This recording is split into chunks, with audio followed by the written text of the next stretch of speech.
This is a video for a customer that's looking at detecting a 1/2" nut through a 9/16" hole in 1/4" plate.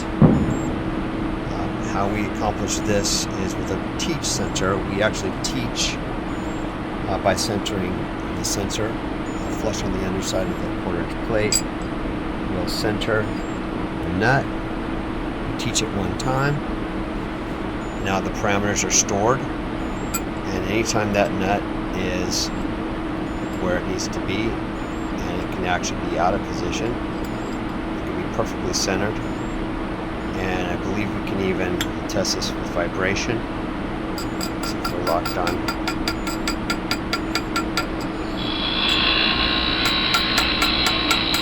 So we're still locked on even though there's a little bit of vibration.